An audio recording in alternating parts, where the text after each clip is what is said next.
Welcome to the College Football Bros. I'm Michael Newman. I'm Ryan Newman. And I'm Trey Newman. Day 3 of Head Coach Rankings Week takes us to the Big Ten. If you're watching on YouTube, be sure to hit the like button and subscribe if you want more college football content. But Ryan, let's get right into these rankings. Who is the worst head coach in the Big Ten? And it's not that bad of a coach. We got Mike Locksley at number 14. It's tough to put him last, I guess, when you consider he just made a bowl game. So I guess it's kind of more of a, kind of shows you how strong this conference is.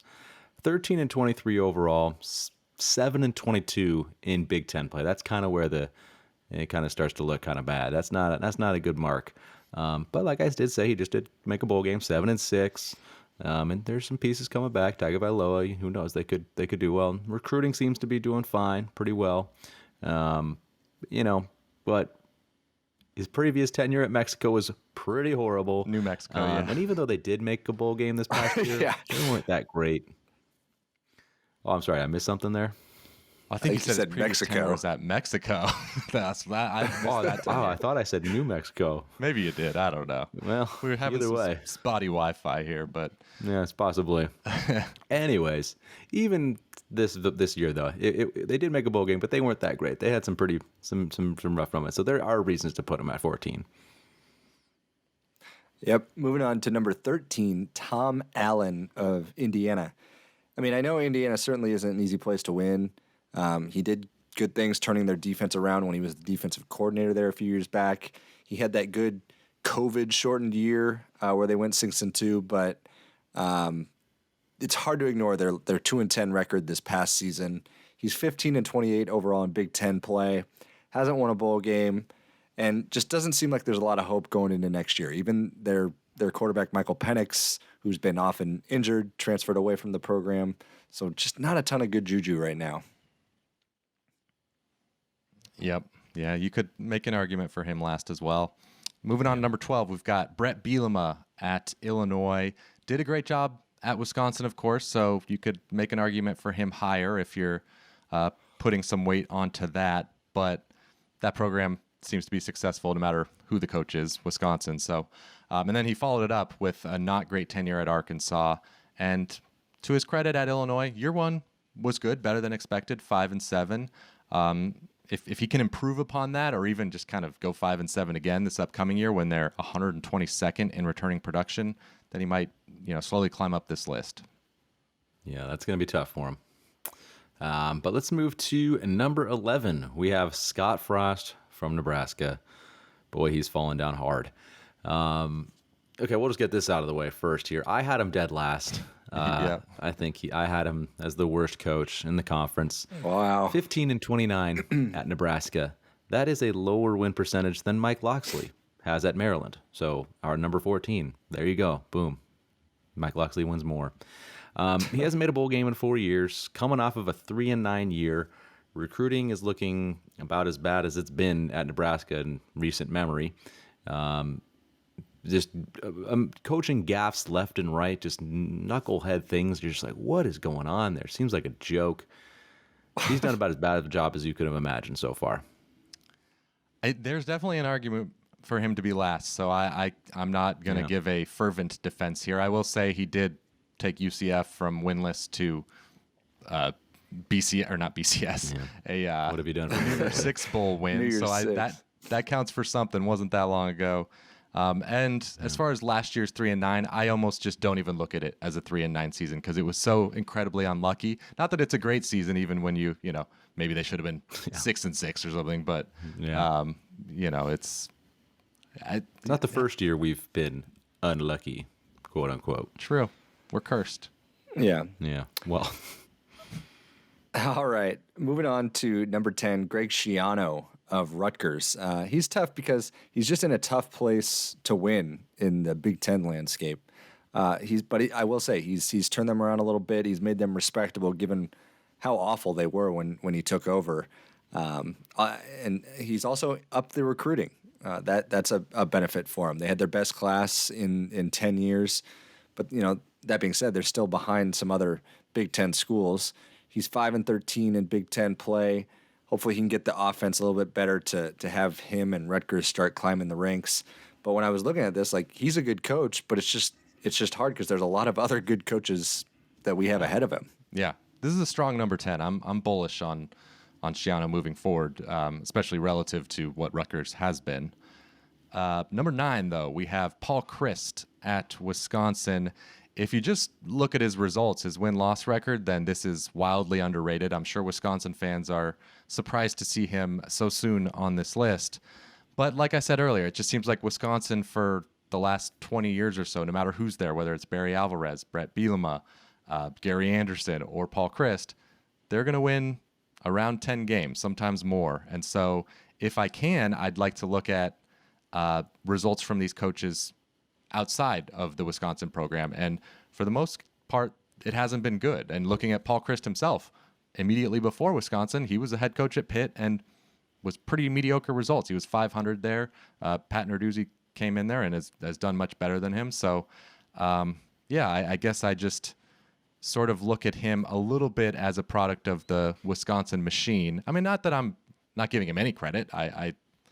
I'm really high on Greg Schiano, and I have him ahead of him. So actually, I'm not sure I did on my individual list. So scratch that.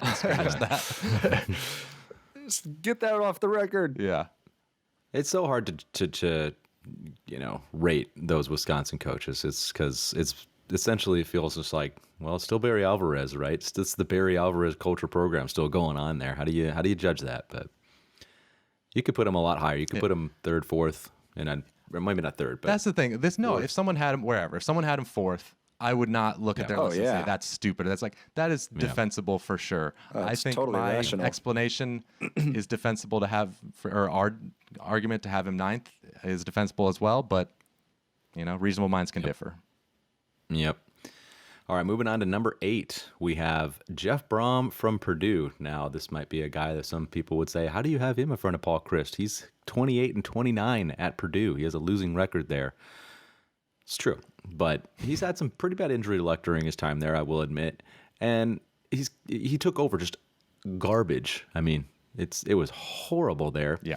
And he's actually coming off his best year. They went 9-4 this past year with 6-3 record in conference. A great record for them. They won their bowl game, an exciting win over Tennessee. The recruiting is obviously a lot better than it ever was, especially recent history.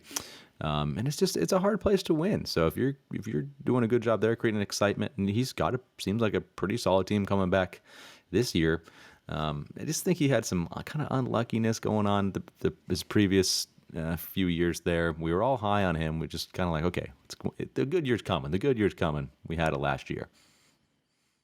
Yeah, I'm with you. I love Jeff Brohm. Immediately made them a ton better, up the recruiting, and just had a few, like you said, injury-riddled seasons. Seems like they're back. Maybe not the best DC choices out there, but he's shuffled through some for sure. There's been a few, but the offense is good, but yeah, he had the previous one. How am I forgetting who it was? Holt? What's that? No, not Nick Holt. It was he just went to Wake Forest. I don't know. We'll think about it. Well, you continue. It was Brad Lambert. Brad Lambert. Got it. Oh, there you go. Yeah. Anyway, yeah. Moving on. Yep. All right. Moving on to number 7, PJ Fleck of Minnesota. And love him or hate him, he's done pretty well at Minnesota. Then you factor in his Western Michigan days, he's got a pretty good record.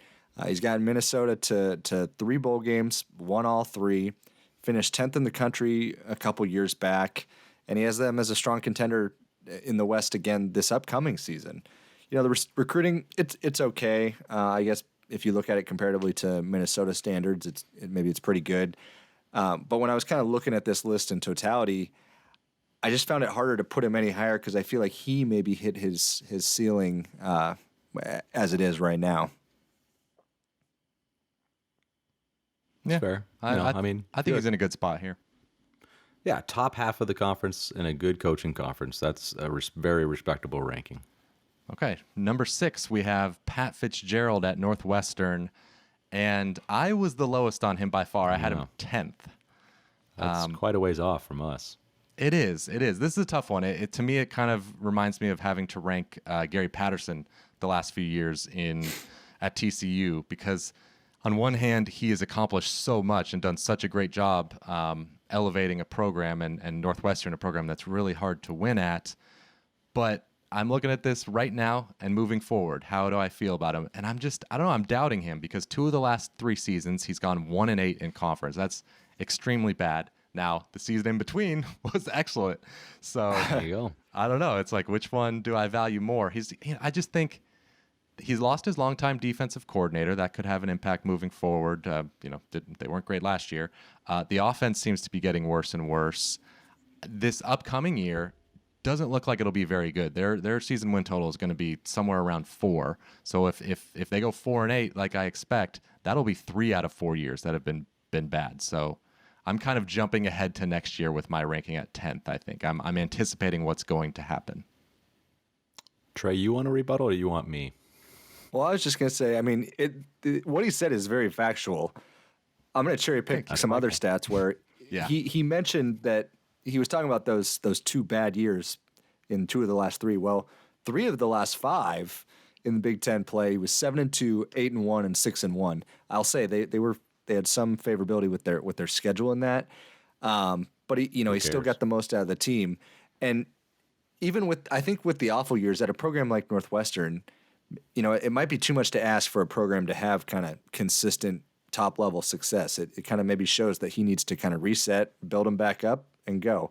But like you said, though, next year he's going to have to put the puzzle back together again. It looks tough. No doubt. That's, next year's a concern. I mean, 2 out of the last 4 years, though, won the West. So I don't care if you go 0-12 in between those other 2 years. That's success in my eyes. Yeah. And I give credit for longevity. I've said it in the other previous episodes, but that's just making it 16 years as a head coach anywhere is a huge accomplishment. It shows you know what you're doing.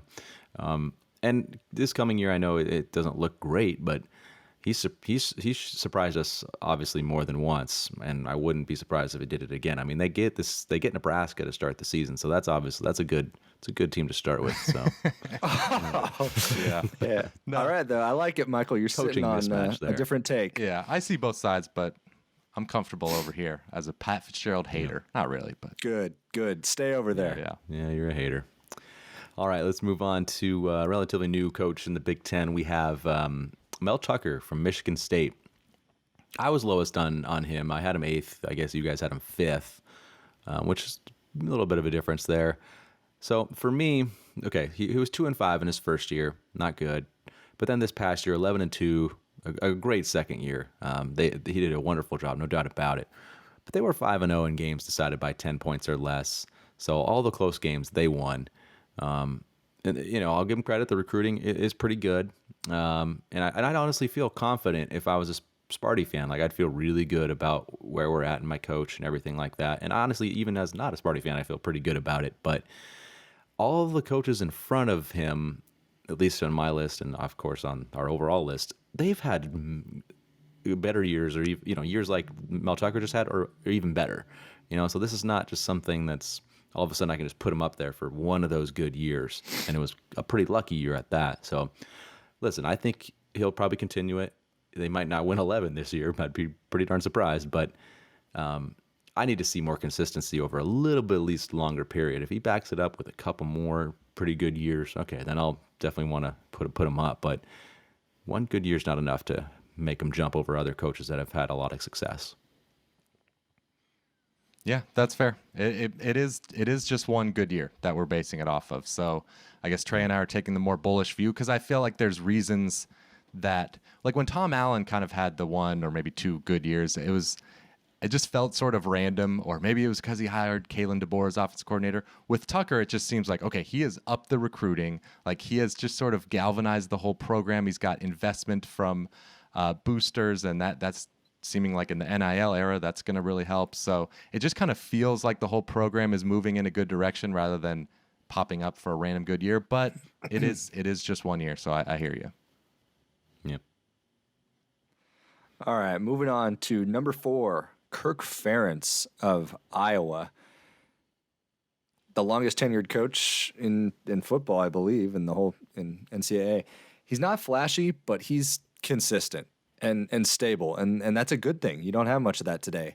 Early on in the 2000s, he had the run of finishing, I think they finished number 8 3 straight years.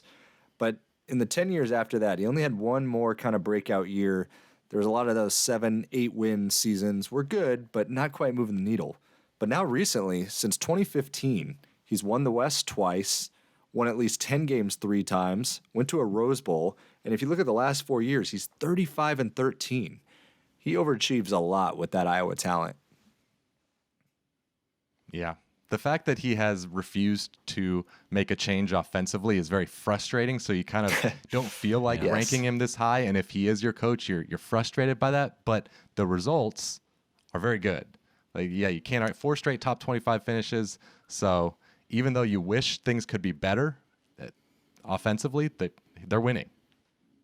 Yeah, I can't argue with consistent success over that long of a period, and seems like he's got him at another level, at least a little bit. They've been pretty darn good. Okay, number 3, we have James Franklin at Penn State, and always have to start the conversation about James Franklin with what he did at Vanderbilt. It was just a minor miracle, maybe a real miracle that he performed there. Yeah. Then took over a tough situation at Penn State and fairly quickly built them into a team that was consistently finishing in the top 10 or right around there.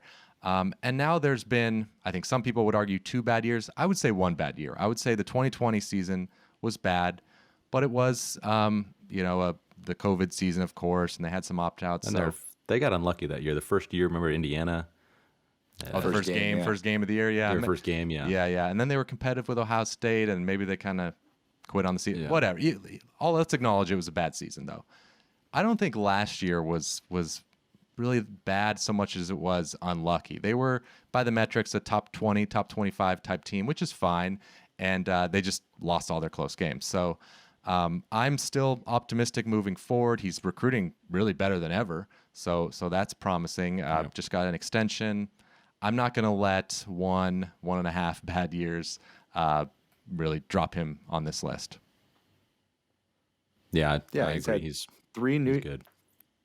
3 New Year's Six bowls, developing NFL talent left and right, and especially when you consider he's trying to match wits in a division with Ohio State and Michigan. That's not too easy. Yep. No, I'm with you. He's deserving of 3, I think. But this fellow up next is well deserving of number 2, Jim Harbaugh at Michigan.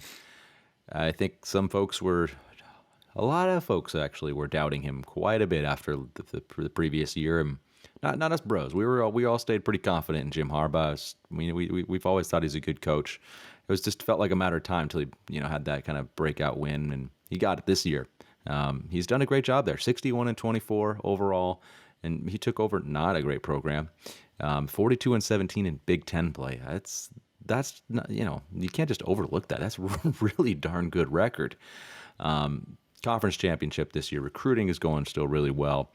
And I think we're just kind of glad he got the monkey off of his back and he beat the Buckeyes. He got it over with. Everybody can respect him now. He did it. It's over. Now he's just Jim Harbaugh, great coach, as we all know. Yeah, we had some tough times defending him. I remember we had a commenter on YouTube, or a couple, maybe last year or the year before, that was questioning that we had him ahead of Tom Allen. So things got pretty bad for Harbaugh there, but hey, it could turn around. Indiana could be great this year, and Michigan could suck. We could look like fools. You never know. I will say another stat for Jim Harbaugh: only 7 Power 5 programs have a better winning percentage than Michigan since he got there. Which, when, like you said, consider that he didn't take over a great Michigan program. They had been kind of struggling, so that's really impressive.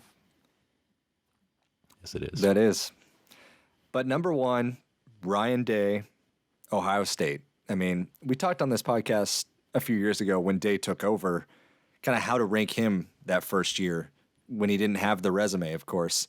But you just knew the position he was in, that he'd be good. He's backed it up, honestly, and better than probably any of us really thought, especially me. Recruiting is the same or better than when Urban was there. 23-1 in Big Ten play. Of course, that only loss coming the last game against Michigan. He's finished in the top 5 the last 3 years, went to the national title, just won the Rose Bowl. you name it. You go on and on. Their success is really only going to continue. Now it's just kind of down to the question, when is he going to break through and win it all? Yep. He was born on third base, though, so you gotta take that into account. Good point. Good point.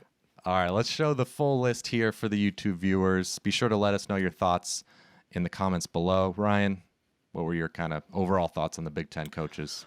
Well, the first thing that I kind of noticed just looking at the overall list here is that there's no new coaches this year.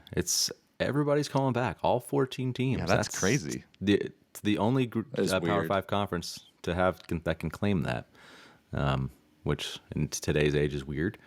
But then also I was looking at it, and to me, I don't know if you guys will agree with this, but I have 3 pretty clear tiers as far as the coaching pecking order here. So my top tier, I have Ryan Day, Jim Harbaugh, and James Franklin. I think those 3 are tops.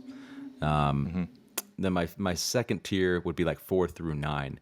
I have Ferentz, Tucker, Fitzgerald, Fleck, Brohm, and Paul Chryst. Those are my 4 through 9. And then the bottom tier, Schiano, which I go to admit could be one guy that could move up a tier. But Schiano, Frost, Bielema, Allen, and Locksley. I think it's pretty clear with those 3 tiers. Yeah, I don't have any big argument there. That's, I mean, it shows you the fact that the second tier has 9 coaches, or no, not 9, but 4 through 9. That's a lot of coaches in there. So it's a deep conference. Like when you have Greg Schiano 10th, that's pretty good. Like I thought he's done a great job as well as you could expect in his first couple of years there at Rutgers, and like you said, Locksley's already made a bowl game, so that's not bad for last. Yep. And I'll be curious to see where people find the most disagreement, because I don't know, like if you're asking me, like in Ryan, your 4 to 9 range, if you jumbled those up, just hit the random button and put them in a different order, I probably wouldn't be too upset. Yeah. No, I can buy anyway. I could buy Paul Chryst all the way up to 4, and I could buy, who do we have 4th? Ferentz. So Ferentz. Oh yeah, I could buy him a little lower. Maybe not 9. Yeah, but that might be a little far, but I could buy him a little lower. but yeah, I think Paul Chryst though will be the commenter's biggest disagreement. But we'll see. Let us know below. See if anyone looks at it the same way we do. But that'll do it for this episode of the College Football Bros. Thank you for watching, and be sure, again, to subscribe so that you can check us out tomorrow when we rank the Pac-12 head coaches, the Conference of Champions. See you then. You've been watching the College Football Bros. Be sure to subscribe here on YouTube and in your podcast app for college football content all year round. For bonus episodes and access to our Discord chat, join our Patreon at patreon.com/collegefootballbros. Thanks for watching.